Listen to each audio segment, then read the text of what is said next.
میں نے گزشتہ جمعہ دیگر باتوں کے ساتھ خوف خدا کے حوالے سے ایک بیان آپ کے سامنے پیش کیا تھا۔ وہی ہے بنیاد، اللہ کا ڈر، رب ذوالجلال کا خوف اور مصطفیٰ جان رحمت صلی اللہ علیہ وسلم سے شرم و حیا، آپ کی سنتوں کی پاسداری، یہ بندہ مومن کے لیے لازمی حصہ ہے۔ اگر یہ نہ ہو تو سب بیکار ہے۔ یہ چند روزہ زندگی آپ کسی بھی انداز میں گزار سکتے ہیں۔ صرف آپ ہی مخلوق نہیں ہیں، 18,000 مخلوقات ہیں، ان میں ایک انسان ہے۔ پورے 18,000 مخلوقات زندگی گزار رہی ہے، کھا رہی ہے، پی رہی ہے، رب ذوالجلال اس کا انتظام فرما رہا ہے، سب آ رہے ہیں، جا رہے ہیں۔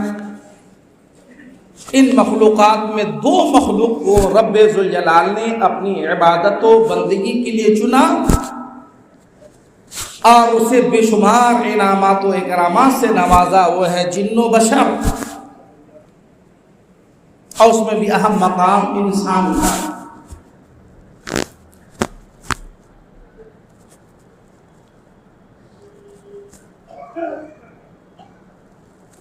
اگر حیوان اور انسان دونوں کا مقصد ایک ہی ہو جائے، پھر انسان کو جانوروں پہ فضیلت کس بات پر ہے؟ جانوروں کا مقصد ہوتا ہے کھانا پینا، مالک ہے تو اس کی اطاعت کر کے دنیا سے چلا جانا، نہ آخرت کا خوف، نہ جہنم و جنت سے اس کو کوئی تعلق۔ ایک جانور ہے دیگر مخلوقات کی حقیقت۔ اگر وہی کھانا پینا اور دنیا سے چلا جانا انسان کا بھی مقصد ہو جائے تو پھر مجھے بتائیں آپ کہ جانوروں پر، دیگر مخلوقات پر، پیڑ پہ، پودوں پہ، سورج پہ، چاند پہ، دیگر مخلوقات پہ انسان کو جو فضیلت دی گئی اور یہ ساری چیزیں حضرت انسان کے لیے مسخر کی گئی، پھر وجہ فرق کیا ہے، وجہ شرف کیا ہے؟ کیوں آپ کو جانوروں پہ فضیلت دی جائے؟ جو کام جانور کرتا ہے، ہاتھی گھوڑے کرتے ہیں، گائے بیل بھینس کرتے ہیں، کھاتے ہیں، پیتے ہیں، چلے جاتے ہیں۔ اگر انسان بھی وہی کام، مسلمان بھی وہی کام کر کے چلا جائے، پھر جانوروں اور انسان میں فرق کیا رہے گا؟ اس کا مطلب کوئی نہ کوئی فرق ہے، اسی وجہ سے آپ کو اشرف المخلوقات بنایا گیا ہے۔ یہ بے شمار مخلوقات ہیں، ان میں افضل و اعلیٰ عام ہیں، تو افضل و اعلیٰ کی کوئی نشانی تو ہونی چاہیے، کوئی علامت تو ہونا چاہیے، کوئی وجہ فرق تو ہونا چاہیے، کہ وجہ شرف تو ہونی چاہیے۔ وجہ شرف یہ ہے کہ جانور کا مقصد صرف کھانا پینا دنیا ہے، اس کی نگاہ میں آخرت کا کوئی تصور نہیں ہے، جنت و جہنم کا کوئی تصور نہیں ہے، حساب و کتاب کا کوئی تصور نہیں ہے۔ اور ایک انسان ہے جس کی نگاہ میں دنیا کے ساتھ ساتھ آخرت کا ایک لمبا تصور ہے، جزا سزا کا ایک لمبا تصور ہے، پل صراط کا تصور ہے، میزان کا تصور ہے، حساب و کتاب کا تصور ہے، جنت و جہنم کا تصور ہے۔ تو جو انسان ان تصورات کے سانچے میں اپنے آپ کو ڈھال کر اس زندگی کو بھی کامیاب کرنے کی کوشش کرے، اس زندگی کو بھی کامیاب کرنے کی کوشش کرے، اس انسان کے بارے میں کہا جا سکتا ہے یہ جانوروں سے افضل ہے، یہ پیڑ پودوں سے افضل ہے، یہ باقی مخلوقات سے افضل ہے۔ اور اگر ہم نے ایسا نہیں کیا تو آپ کو افضل کہلانے کا کوئی حق نہیں۔ اس لیے اپنے ترجیحات کو سمجھنے کی ضرورت ہے، زندگی کے مقاصد کو سمجھنے کی ضرورت ہے کہ ہمارا مقصد تخلیق کیا ہے۔ قرآن نے فرمایا جن و انس کو اللہ نے عبادت کا مکلف بنایا ہے، اور ساتھ ہی میں 12واں پارے کی پہلی آیت پڑھیے، وَمَا مِن دَابَّةٍ فِي الْأَرْضِ إِلَّا عَلَى اللَّهِ رِزْقُهَا۔ میں بارہا کہتا ہوں کہ مسلمان اپنی روزی کا مالک تو خود بننے کی کیوں کوشش کرتا ہے؟ تیری روزی کا مالک پروردگار عالم ہے، رب پہ چھوڑ۔ تو مخلوق ہے، مخلوق بن کے رہ، خالق بننے کی کوشش نہ کر۔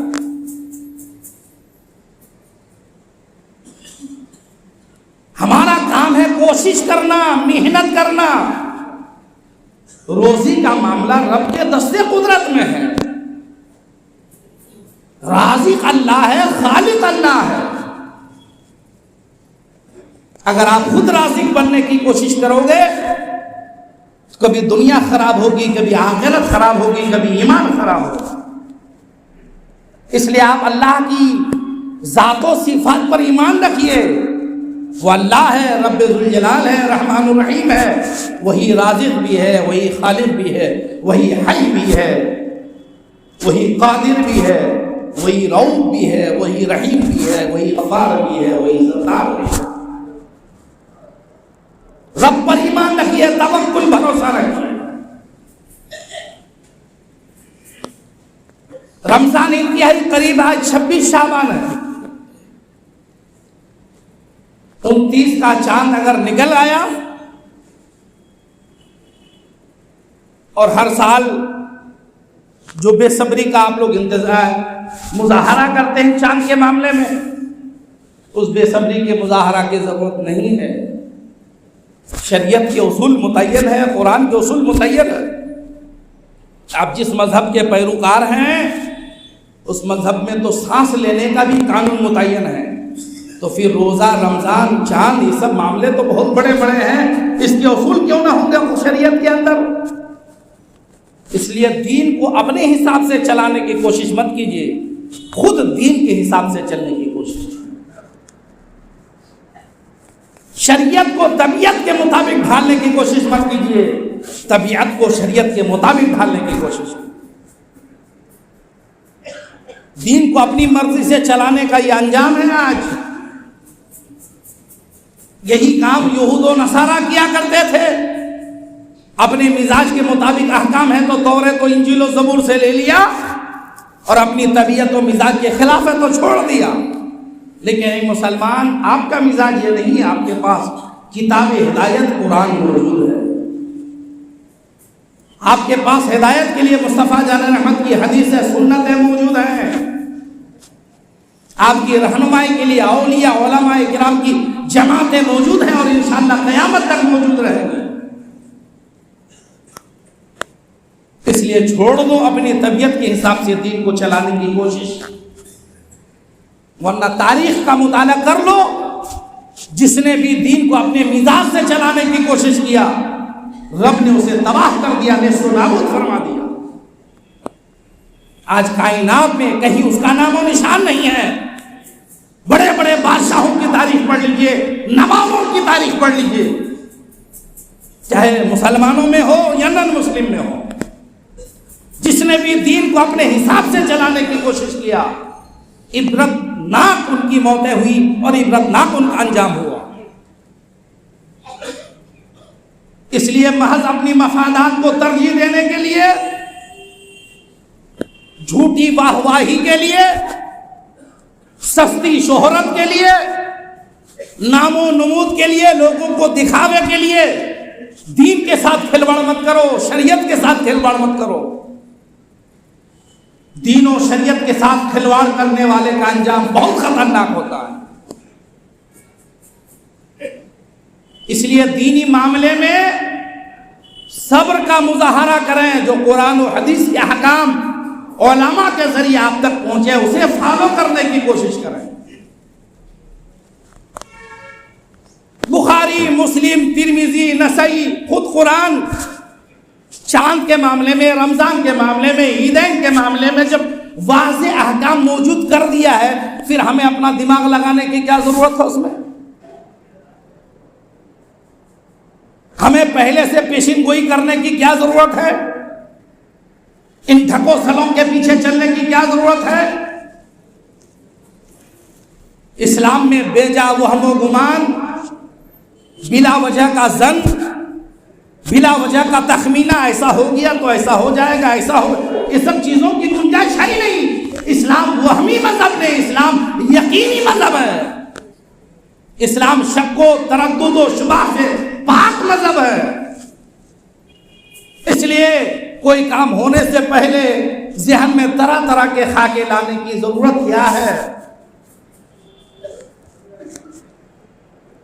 اسلام یقین کے اجالے میں آیا ہے، آفتاب سے زیادہ روشن ہے اسلام کے احکام۔ اس لیے ہمیں ضرورت ہے کہ دل میں خوف خدا پیدا کریں اور جو اللہ کے احکام ہیں اس کو بجا لانے کی کوشش کریں۔ 29 کا چاند نکل آیا تو انشاءاللہ اس بار پیر کے دن سے، منڈے کے دن سے دن گزر کر رات کو سحری کھائی جائے گی، عشاء بعد تراویح پڑھی جائے گی، اور منگل سے انشاءاللہ روزے کا آغاز ہوگا، رمضان کا آغاز ہوگا۔ اور اگر 29 کا چاند نہیں نکلا تو 30 پورا کر کے منگل کی شام عشاء بعد تراویح، رات کو سحری، اور بدھ کے دن سے انشاءاللہ روزہ رکھا جائے۔ ابھی سے اندازہ لگانے کی آپ کو کوئی حاجت نہیں ہے، ضرورت نہیں۔ اللہ نے آپ کو اس کا مکلف بنایا ہی نہیں، مکلف بنایا ہے رمضان کے روزے رکھنے کا، اس کی فکر کیجیے۔ مکلف بنایا ہے زکوٰۃ ادا کرنے کا، اس کی فکر کیجیے۔ مکلف بنایا ہے اپنے پڑوسیوں کے حق کو ادا کرنے کا، اس کی فکر کیجیے۔ مکلف بنایا ہے اپنے رشتہ داروں کے حقوق کو ادا کرنے کا، اس کی فکر کیجیے۔ مکلف بنایا ہے جن کی کفالت آپ کے ذمے ہے صحیح طور سے ان کی کفالت کرنے کا، آپ اس کی فکر کیجیے۔ صحابہ کی تاریخ پڑھیے، رسول اللہ کی زندگی پڑھیے کہ رمضان آنے سے پہلے شعبان کے مہینے میں مکمل طور سے یہ رمضان کی تیاری کر لیا کرتے تھے۔ جنہیں جو کچھ دینا ہے لینا ہے کلیئر کر لیتے تھے، دنیاوی الجھنوں سے اپنا دامن پاک کر لیتے تھے، تاکہ جب رمضان کا مہینہ آئے تو صرف خدا کی رضا کے لیے روزہ رکھ کر عبادت کی جائے، قرآن کی تلاوت کی جائے، اللہ اور اللہ کے رسول کو راضی کیا جائے۔ اس لیے میرے بھائی، رمضان کا مہینہ سال میں ایک ہی بار آ رہا ہے، اس کی اہمیت فضیلت کتنی ہے جانتے بھی، اور انشاءاللہ آئندہ جمعوں میں بیان بھی کیا جائے گا کہ کتنی فضیلتیں ہیں ایک ایک روزے کی، کتنی فضیلتیں ہیں رمضان کے ایک ایک دن کی۔ اس کو تو رسم نہ بناؤ، اس کو تو دکھاوے کی چیزیں نہ بناؤ، اپنے نہ جانے کہاں کہاں نہیں نئے نئے رسومات بدعات گڑھ لیے، خرافات گڑھ لیے، لیکن جو واضح احکام ہیں، فرائض ہیں، کم سے کم اس میں تو تراش خراش نہ کرو، اسے تو اسی طرح رہنے دو جس طرح اللہ نے حکم دیا اور جس طرح رسول اللہ نے، صحابہ نے، اہل بیت نے اس کو انجام دیا، اس میں تراش خراش مت کرو خدا را، ورنہ انجام بہت خطرناک ہوگا۔ رمضان فیشن کی چیز نہیں ہے، رمضان رسم بنانے کی چیز نہیں ہے، رمضان نام و نمود کی چیز نہیں ہے، رمضان ہے سچی گناہوں سے سچی توبہ کر کے، روزہ رکھ کر، عبادتیں کر کے اپنی اس زندگی کو بھی کامیاب کرنے کا نام روزہ ہے، رمضان ہے، اور آخرت کی زندگی کو بھی کامیاب بنانے کا نام رمضان ہے۔ ورنہ بڑے محروم ہوں گے وہ لوگ جو رمضان میں بھی اپنی گناہوں سے توبہ نہ کر سکے، رب سے اپنی گناہوں کو معاف نہ کروا سکے، اور اپنے آپ کو جنت کا حقدار نہ بنا سکے، بڑے محروم ہوں گے وہ لوگ۔ اس لیے صحابہ کا جو طریقہ تھا اس طریقہ کو اپنائیے۔ اچھا، ہم لوگ زکوٰۃ بھی ادا کرتے ہیں، کسی کو دینا لینا ہوتا ہے تو بالکل عید کے قریب قریب کسی کو بھی دینا ہو، رشتہ دار کو، بھائی کو، بہن کو، گھر والوں کو، محلے والوں کو، امام کو، مؤذن، عید کا جب چاند نکلے گا تو اس دن، اس وقت جب آپ نے کسی کو کچھ دیا وہ تیاری کب کرے گا؟ صحابہ کا یہ طریقہ تھا، رمضان شروع ہونے سے پہلے جس کو جو دینا تھا دے دیتے تاکہ وہ بھی انتظام کر کے خوشی خوشی رمضان کا استقبال کر سکے اور رمضان کا روزہ خوشی خوشی رکھ سکے۔ اس لیے میں آپ سے کہتا ہوں کہ اگر کسی کو کچھ دینا لینا ہو، رشتہ دار کو، آس پڑوس کو، محلے والوں کو، تو رمضان شروع ہونے سے پہلے دے دو تاکہ خوشیاں ان کے گھر میں چلی جائے اور ان کی دعائیں نکل جائے، جس نے میرے رمضان کو اچھا کیا پروردگار تو ان کی زندگی کو بھلی کر دے۔ رمضان بھر بیچارے ہزاروں مسلمان ہیں، سحری کا صحیح انتظام نہیں، افطار کا صحیح انتظام نہیں، اور 2-4 روپیہ ہم دیں گے تو صاحب عید کی رات کو کیا ملے گا؟ اس لیے دینا ہو تو پہلے دیجیے، یا تو رمضان سے پہلے دیجیے یا رمضان شروع ہوتے ہی دے دیجیے تاکہ آپ کی مدد سے اس کا رمضان ٹھیک ہو جائے۔ جو بھی دینا لینا ہو، اور ساتھ ہی رمضان کی تیاری کا مزاج بنائیے۔ تراویح کو تو آپ نے رسم بنا ہی دی، آپ تو اس پہ بولنا ہی بے مطلب دکھ رہا ہے، ایک رسم بنا دیا، 5 روزہ 6 روزہ 10 روزہ پڑھ لیا، چھٹی ہو گئی، معاذ اللہ رب العالمین۔ ایسا نہیں، سنت کا مذاق نہ اڑاؤ، سنت کو حقیر نہ جاؤ، آپ کو پڑھنا ہے پڑھو، مگر اس طرح کی باتیں نہ کرو ہو گئی ہماری طرح ختم، ہم تو پڑھ لیے۔ نہیں، روزہ جتنے دن ہے تراویح بھی اتنے ہی دن ہے۔ ٹھیک ہے، کاروبار ہے، روزی روزگار ہے، کسی وجہ سے جماعت میں حاضر نہ ہو سکے، اب تنہا پڑھ ڈالیے آپ، مگر پڑھیے، تراویح کو ترک مت کیجیے، چھوڑیے مت، اللہ کے انعامات کو حاصل کرنے کی کوشش کیجیے۔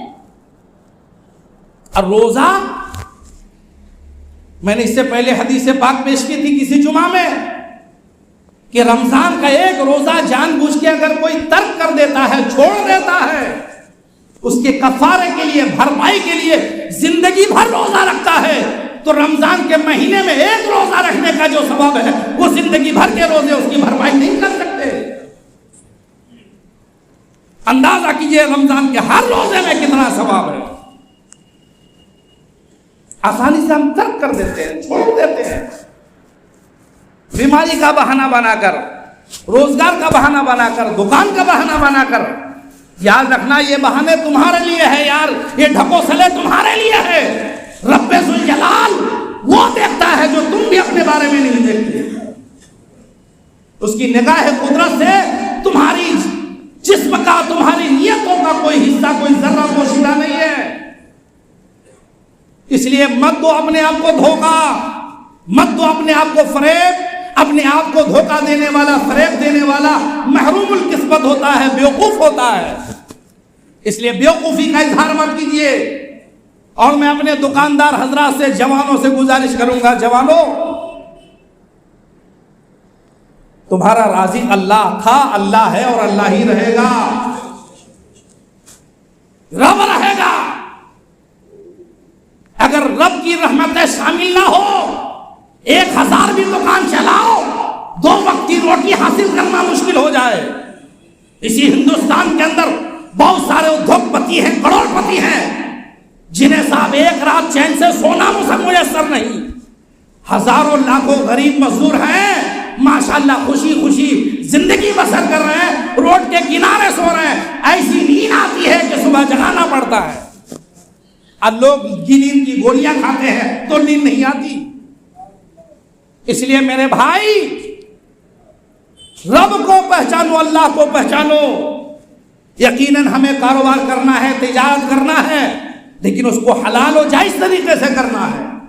اتنی محنت کر کے 18 گھنٹہ 16 گھنٹہ 20 گھنٹہ آپ رمضان میں محنت کر رہے ہیں، ان لائٹوں کے پاس آپ بیٹھے رہتے ہیں کہ دماغ کھولنے لگتا ہے، عذاب کا تصور ذہن میں آ جاتا ہے۔ اے دکاندار بھائیو، جب تمہارے دکان میں اتنی لائٹنگ کی وجہ سے تمہارا بھیجا کھول رہا ہوتا ہے، تو جب سورج کل میدان محشر میں ایک ہاتھ قریب ہو جائے گا تو تمہارے دماغ کا کیا عالم ہوگا؟ تمہارے سامنے تو دنیا کا نظارہ موجود ہے۔ اس لیے جب اتنی محنت کرتے ہو، حلال طریقے سے محنت کرو، دن میں یوں بھی آپ 12 بجے کے بعد تو یہاں دکانداری دن میں شروع ہوتی ہے، دن میں تھوڑا کسٹمر کے ساتھ کم بولو، رات کو آپ کی دکانداری زیادہ ہوتی ہے، دکانداری کی وجہ سے خدا را روزہ کو نہ چھوڑو۔ بے روزہ جو شخص تمہاری دکان میں بیٹھے گا، حالانکہ وہ روزہ رکھنے کی طاقت ہے، تو اس وقت تمہاری دکان پہ ہر وقت خدا کی لعنت برستی رہے گی۔ جس دکان میں لعنت برستی رہے وہاں رحمت کہاں سے آئے، وہاں برکت کہاں سے آئی، وہاں اللہ کا کرم کہاں سے نازل ہوگا؟ دکانوں کے اندر تم جو بے روزہ داروں کو بیٹھا کے رکھتے ہو، اگر کوئی جان بوجھ کے روزہ چھوڑ رہا ہے وہ لعنت اللہ کا حقدار ہے، خدا کی لعنت برستی ہے۔ جہاں لعنت برسے وہاں برکت نہیں، رحمت نہیں، وہاں زحمت ہے، خدا کا عذاب ہے، تکلیف ہے، پریشانیاں ہیں۔ ہمارے مودیالی کے ماشاءاللہ یہاں کے سینکڑوں دکاندار رمضان میں دکانداری بھی کرتے ہیں، نمازیں بھی پڑھتے ہیں، روزہ بھی رکھتے ہیں۔ ان سے پوچھ لو کیا اللہ نے ان کے کاروبار میں برکت نہیں دیا؟ کیا ان کی دکان نہیں چلی؟ کیا وہ بھوکے مر گئے؟ کیا ان کا سامان نہیں بکا؟ سب ہوتا ہے، ضرورت ہے رب پر بھروسہ کرنے کا، رب پر توکل کا۔ اس لیے میرے بھائی میں سارے لوگوں سے کہتا ہوں کہ کاروبار بھی کرو، روزی روزگار بھی ضرورت ہے، ساتھ میں روزہ بھی رکھنا ہے اور نمازوں کی بھی پابندی کرنا ہے۔ انشاءاللہ اگر ایسا کر لیا تو دنیا بھی آپ کے ہاتھ میں، آخرت بھی آپ کے ہاتھ میں۔ اس لیے بہانے نہ بنائیے، خدا را اللہ کے عذاب سے ڈریے، اپنی آخرت کی بھی فکر کیجئے۔ اتنی محنت اس لیے نہ کر رہے ہیں کہ آپ کی دنیا کامیاب ہو جائے، اس دنیا سے بڑی دنیا آخرت میں موجود ہے۔ تو عقل مند وہ ہیں جو اس دنیا کو کامیاب بنانے کی کوشش کرتا ہے، آخرت کی دنیا کو بھی کامیاب بنانے کی کوشش کرے، وہی ہوشیار ہے، وہی عقل مند ہے۔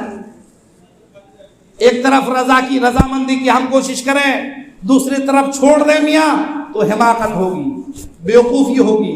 اس لیے حماقت والا کام نہ کریں، روزے کی ابھی سے تیاری کریں اور اللہ کا خوف دل میں بٹھائیں، رسول اللہ کی سنتوں کو ادا کرنے کی کوشش کریں، صحیح جگہ جا کر تراویح پڑھنے کی کوشش کریں اور پورا مہینہ تراویح پڑھیں۔ انشاءاللہ تعالی اللہ اس کی برکتیں ہم سب کو دنیا میں بھی اور آخرت میں بھی عطا فرمائے گا۔